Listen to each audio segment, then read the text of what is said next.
వైఎస్ఆర్సీపీ అధినేత వైఎస్ జగన్ చేస్తున్న దీక్షకు ఏపీ వ్యాప్తంగా మద్దతు లభిస్తోంది. పలుచోట్ల ప్రజలు, నేతలు స్వచ్ఛందంగా దీక్షకు మద్దతుగా దీక్ష చేస్తున్నారు.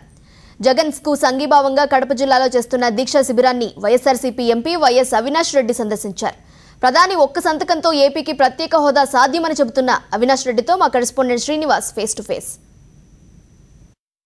రాష్ట్రానికి ప్రత్యేక హోదా కావాలని చెప్పి వైఎస్ జగన్మోహన్ రెడ్డి గుంటూరులో దీక్ష చేస్తున్నటువంటి పరిస్థితి ఉంది. ఆయనకు మద్దతుగా జిల్లా వ్యాప్తంగా ఉద్యమాలు వెల్లువెత్తుతున్నటువంటి పరిస్థితి. నిరాహార దీక్షలు, ప్రభుత్వ కార్యాలయాల ముందు కూడా ఆందోళనలు, భారీ ర్యాలీలు కూడా నిర్వహిస్తున్న పరిస్థితి. మరోవైపు పులివెందుల్లో కూడా వైఎస్ వివేకానంద రెడ్డి నిరవధిక నిరాహార దీక్ష కూర్చున్నారు. మన దగ్గర కడప ఎంపీ వైఎస్ అవినాష్ రెడ్డి గారు ఉన్నారు. చెప్పండి సార్, ఇప్పుడు చంద్రబాబు నాయుడు గారు ఎన్నికలకు ముందు 15 సంవత్సరాలు ప్రత్యేక హోదా కావాలని చెప్పి అడిగినటువంటి పరిస్థితి ఉంది. ఇప్పుడు ప్రత్యేక ప్యాకేజీ అయితే సరిపోతుంది అనేటువంటి మాట అంటే ఆయన చెప్తున్నట్టు ప్రత్యేక ప్యాకేజీ వల్ల రాష్ట్రానికి ఏమన్నా ప్రయోజనం చేకూరుతుందా? ఈరోజు చంద్రబాబు నాయుడు గారు అడిగే ప్రత్యేక ప్యాకేజీల్లో కూడా నిజంగా చిత్తశుద్ధి లేదు. ఈరోజు కేంద్రం మనకు ఏపీ రీఆర్గనైజేషన్ యాక్ట్లో ఏ ఇన్స్టిట్యూషన్స్ అయితే ఇస్తామని స్పష్టంగా చెప్పిందో, ఎయిమ్స్ కానీ, ఐఐఎం కానీ, ఐఐటీస్ కానీ, కడప జిల్లాలో సెయిల్ ఆధ్వర్యంలో స్టీల్ ప్లాంట్ అయితేనేమి, ఉత్తరాంధ్ర, రాయలసీమ వెనుకబడిన జిల్లాలు కాబట్టి వాటికి సంబంధించి స్పెషల్ ప్యాకేజీ అయితేనేమి, వీటన్నింటికి ఇవి యాక్ట్లో ఉన్నాయి. ఈ కొత్తగా మళ్ళీ వాళ్ళు ఇచ్చేది ఏం లేదు. పార్లమెంట్లో యాక్ట్ పాస్ అయింది. ఖచ్చితంగా కేంద్ర ప్రభుత్వం అవి మనకిచ్చి తీరాల్సిందే.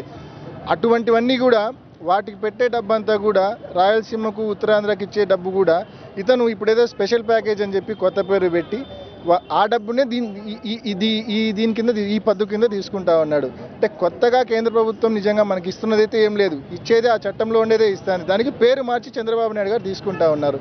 నిజంగా ఒక మాటలో చెప్పాలంటే, ఓటు కోట్లు కేసుకు సంబంధించి చంద్రబాబు నాయుడు గారు ఎప్పుడైతే డిఫెన్స్లో పన్నాడో, ఆ డిఫెన్స్లో పడిన దాని నుంచి తన్ని తాను కాపాడుకోవడం కోసమే రాష్ట్రాన్ని, రాష్ట్ర ప్రయోజనాల్ని పూర్తిగా కేంద్రం దగ్గర తాకట్టు పెట్టే పరిస్థితికి వచ్చాడు.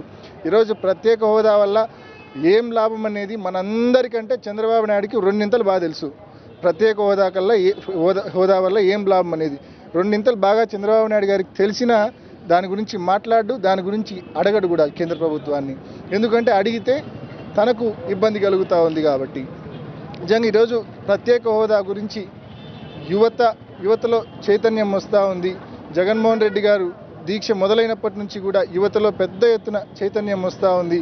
ముఖ్యంగా దశల వారీగా ఈ ఉద్యమం మొదలైంది. మంగళగిరి దీక్ష, తదనంతరం ఢిల్లీలో ధర్నా, తదనంతరం రాష్ట్ర వ్యాప్తంగా ప్రజలందరి సహకారంతో బంద్, తదనంతరం విద్యార్థులతో యువబేరీలు, తదనంతరం ఈ ఉద్యమాన్ని కొనసాగింపులో భాగంగా జగన్మోహన్ రెడ్డి గారు మరి 7వ తేదీ నుంచి ఆమరణ నిరాహార దీక్ష చేపట్టారు. క్రమంగా ఈ ఉద్యమం ఉధృతి పెరుగుతూ వస్తుంది.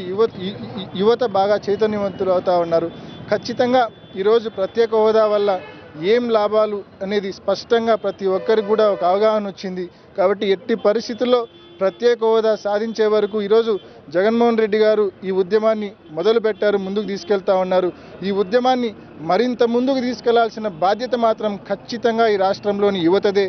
వాళ్ళు ఈ ఉద్యమాన్ని విషయంలో చైతన్యవంతులు కావాలా, ముందుకు తీసుకెళ్లాలని చెప్పి కూడా నేను మనవి చేసుకుంటున్నాను. మనం చూస్తున్నాం, గతంలో రాష్ట్రాలు విభజించినప్పుడు కూడా చాలా వాటికి ప్రత్యేక హోదా ఇచ్చారు. హిమాచల్ ప్రదేశ్ కానీ, జార్ఖండ్ కానీ, వీటన్నిటికీ ప్రత్యేక హోదా ఇచ్చారు. ఆ రాష్ట్రాలు కూడా అభివృద్ధిలో ముందున్నాయని చెప్పి చెప్తున్నారు. మీరు ఏమన్నా గమనించారా వాటి గురించి? ఇప్పుడు అట్లాంటి ప్రత్యేక హోదా వస్తే మన రాష్ట్రం ఏ విధంగా డెవలప్ అవుతుంది? ఈరోజు 7 నార్త్ ఈస్టర్న్ స్టేట్స్ అయితేనేమి, తర్వాత ఉత్తరాఖండ్, హిమాచల్ ప్రదేశ్, జమ్మూ అండ్ కాశ్మీర్, వీటన్నింటికి కూడా ప్రత్యేక హోదా ఇవ్వడం జరిగింది.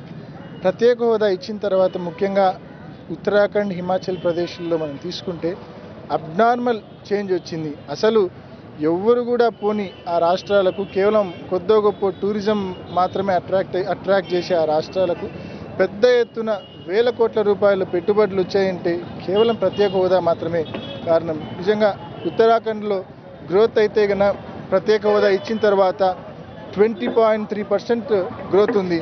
విచ్ ఈజ్ దేశం మొత్తం, ఇండియా మొత్తం గ్రోత్ 6% ఉంటే ఉత్తరాఖండ్లో 20.3% ఉంది.